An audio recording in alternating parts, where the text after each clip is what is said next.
स्वागत है आप सभी का। आज हम आरंभ करेंगे कक्षा 4 हिंदी व्याकरण अध्याय 2 वर्ण।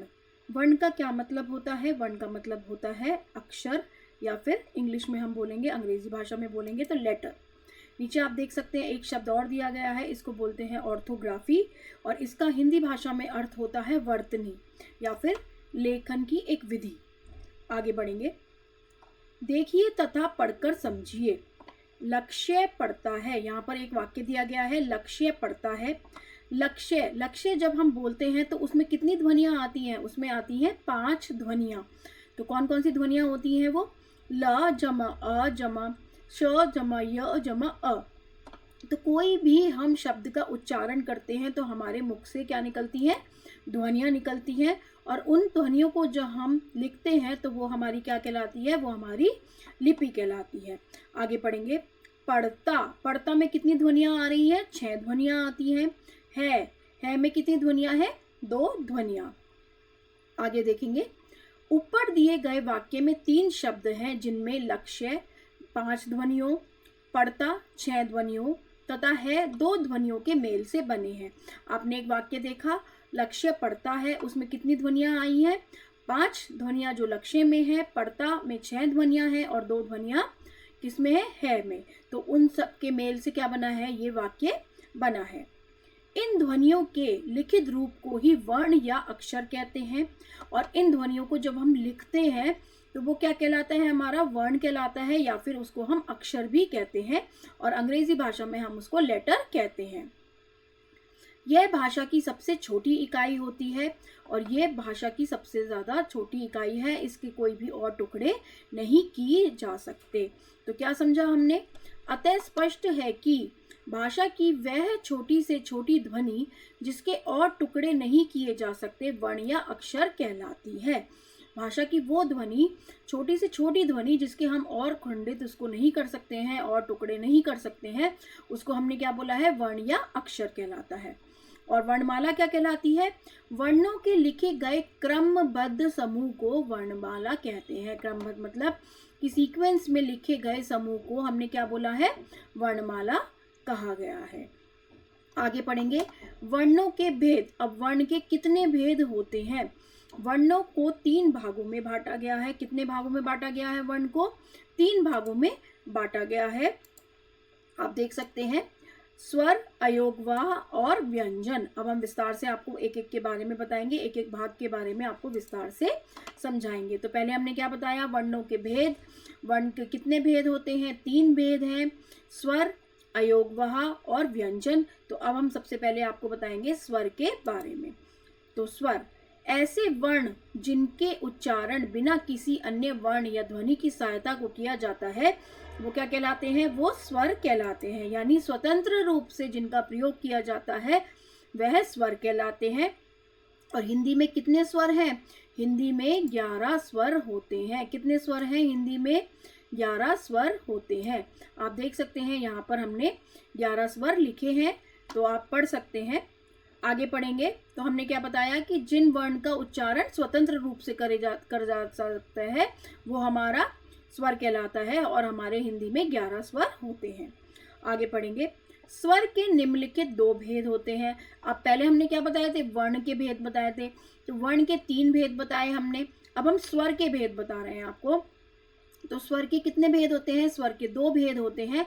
ह्रस्व स्वर, जिन स्वरों के उच्चारण में बहुत कम समय लगता है उन्हें ह्रस्व स्वर कहते हैं। जिनके उच्चारण में जब हम बोलते हैं तो उसमें बहुत कम समय का प्रयोग किया जाता है, तो उनको ह्रस्व स्वर कहते हैं। और वो कितने हैं? वो संख्या में 4 हैं। कितने हैं? संख्या में 4 हैं। अ, इ, उ, री, ऋषि। ठीक है, आगे बढ़ेंगे। अब हम स्वर के दूसरा भेद बताएंगे आपको। दीर्घ स्वर। दीर्घ स्वर जिन स्वरों के उच्चारण में ह्रस्व स्वर से लगभग दुगना समय लगता है उन्हें दीर्घ स्वर कहते हैं। और ये संख्या में कितने हैं? संख्या में है ये पूरे 7। ये 7 होते हैं। तो हमने क्या बताया? ह्रस्व स्वर जिनको उच्चारण में बहुत कम समय लगता है और वो 4 होते हैं, और दीर्घ स्वर जिनके उच्चारण में ह्रस्व स्वर से लगभग दुगना समय लगता है, और ये संख्या में कितने हैं? 7 हैं। आ, ई, उ, ए, ऐ, ओ, औ। ये सब क्या है, हमारे दीर्घ स्वर, और इनके उच्चारण में हमें ऋश्व स्वर से ज्यादा समय लगता है। आगे पढ़ेंगे, अब वर्ण के दूसरे भेद की ओर बढ़ेंगे। अयोगवाहा। अयोगवाहा क्या होता है?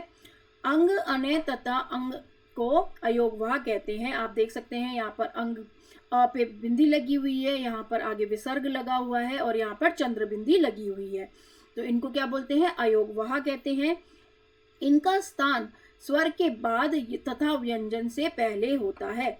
तो इनका कब कहाँ पे इस्तेमाल किया जाता है, कहाँ पे प्रयोग किया जाता है? स्वर के बाद और व्यंजन से पहले।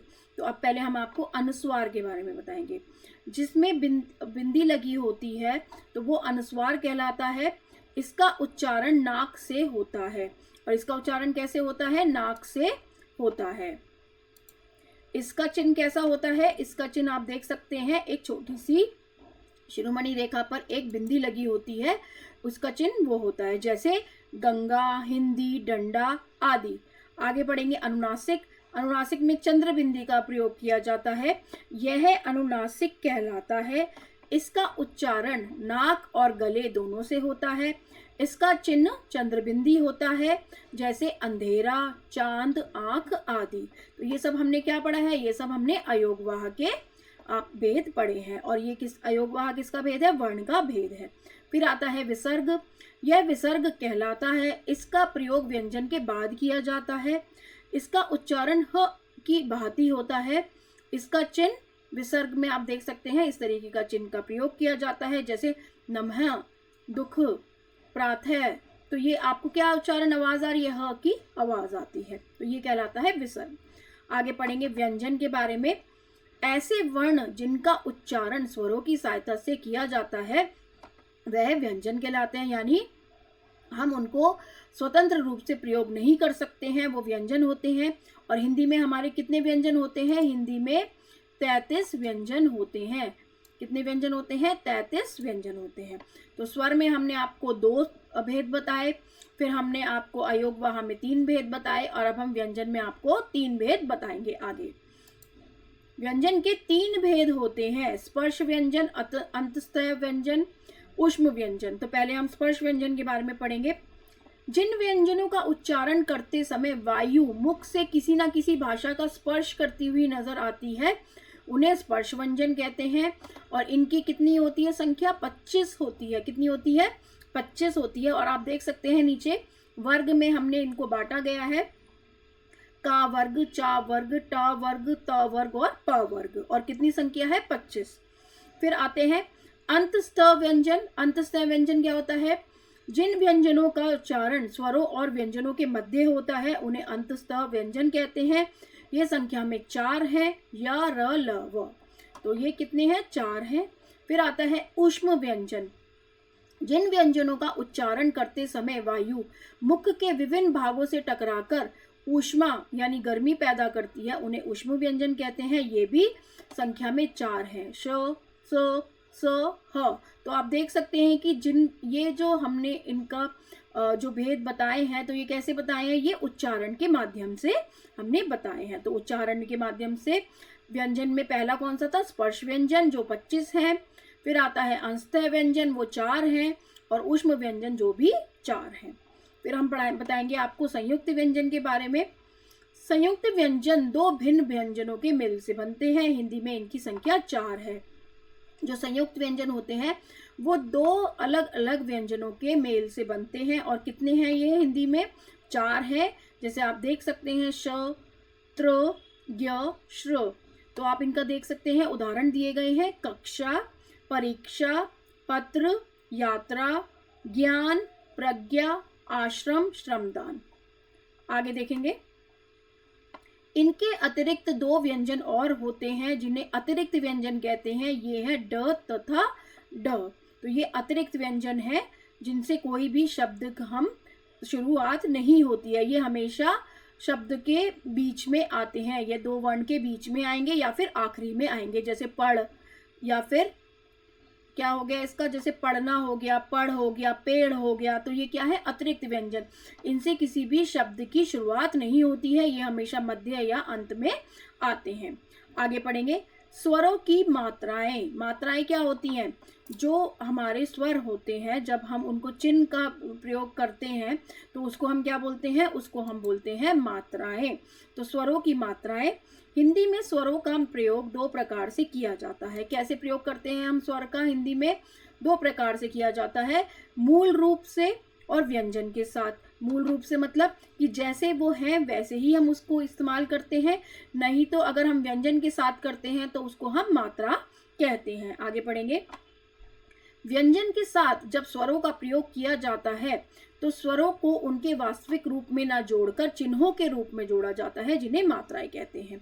जैसे अगर हम कोई भी शब्द बना रहे हैं, सपोज कीजिए हम अनार लिख रहे हैं, तो हम अ न अ र नहीं लिखेंगे, हम अ की जगह मात्रा का इस्तेमाल करेंगे, मात्रा का प्रयोग करेंगे, तो वो कहलाएगा हमारा अनार।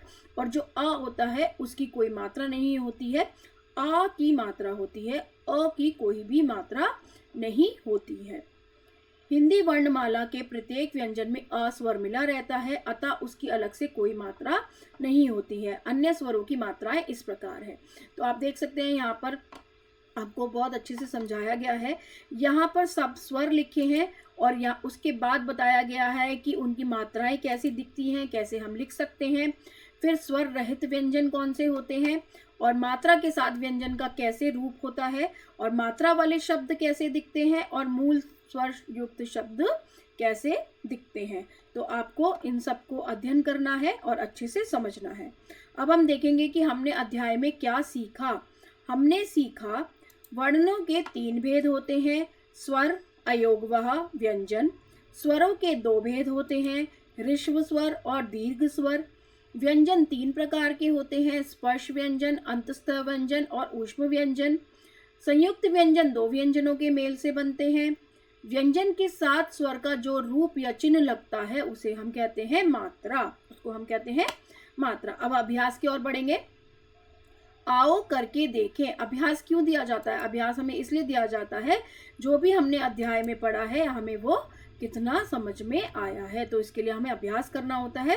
तो हम देखेंगे आओ करके देखें। काद में देखेंगे, सबसे पहले का प्रश्न देखेंगे। सही विकल्प पर सही का निशान लगाइए। आपको क्या करना है?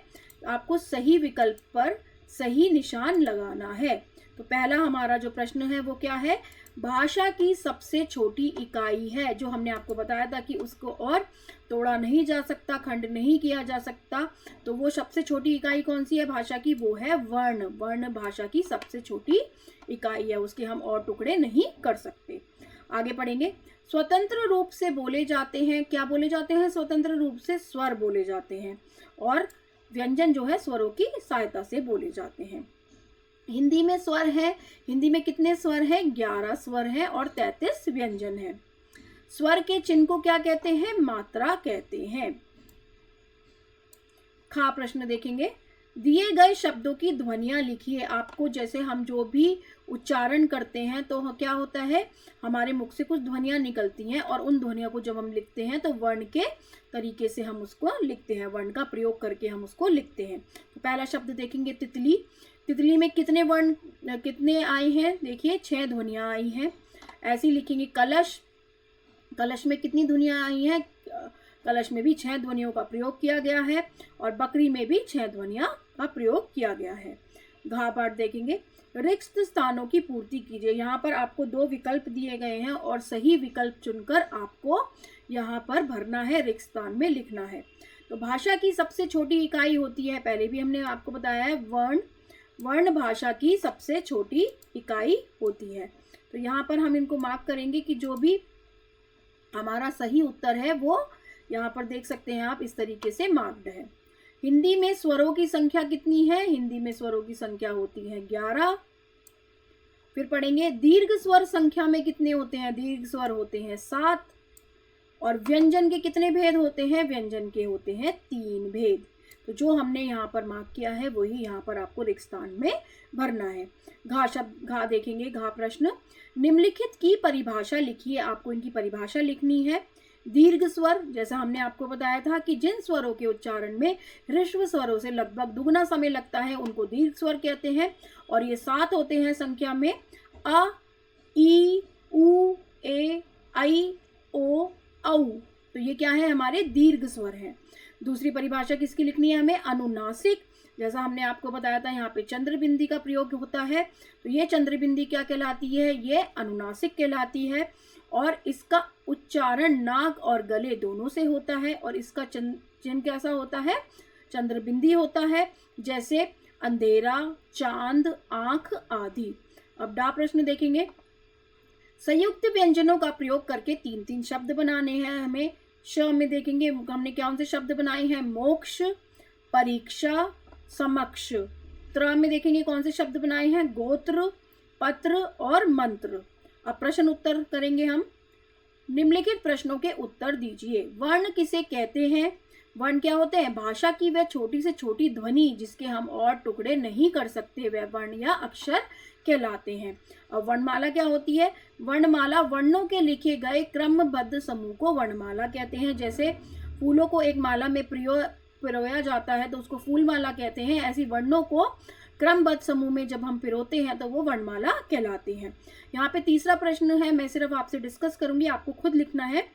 स्वर और व्यंजन में क्या अंतर है? तो आपको क्या करना है, आपको एक बॉक्स बनाना है जिसमें बीच में पार्टीशन देना है, और आपको क्या करना है, जैसे मैं आपको यहाँ पे ड्रॉ करके दिखा सकती हूँ, ये इस तरीके से आपको बनाना है। और यहाँ पे आपको लिखना है स्वर, और यहाँ पे आपको लिखना है व्यंजन। ठीक है, तो आपको क्या करना है, स्वर में आप लिखेंगे कि स्वर कितने होते हैं, स्वर स्वतंत्र रूप से बोले जाते हैं और व्यंजन स्वतंत्र रूप से नहीं बोले जाते हैं। फिर आप लिखेंगे यहाँ पर स्वर की संख्या 11 होती है और व्यंजन की संख्या कितनी होती है, 33 होती है। फिर आप यहाँ पे लिखेंगे स्वर के 2 भेद होते हैं, और यहाँ पे आप लिखेंगे व्यंजन के 3 भेद होते हैं। तो ये क्या हो गया, हमारा अंतर हमने बता दिए आपको, किसमें, स्वर और व्यंजन में। तो ये सब अपने आप आपको करना है। चौथा प्रश्न देखेंगे, मात्रा किसे कहते हैं? व्यंजन के साथ स्वर का जो रूप या चिन्ह लगता है उसे मात्रा कहते हैं। व्यंजन के साथ जो स्वर का रूप होता है, जो चिन्ह होता है, उसको हमने क्या कहा है, मात्रा कहा है। दूसरे अध्याय में इतना ही पढ़ेंगे। आशा करती हूँ आप सभी को समझ में आया होगा। धन्यवाद।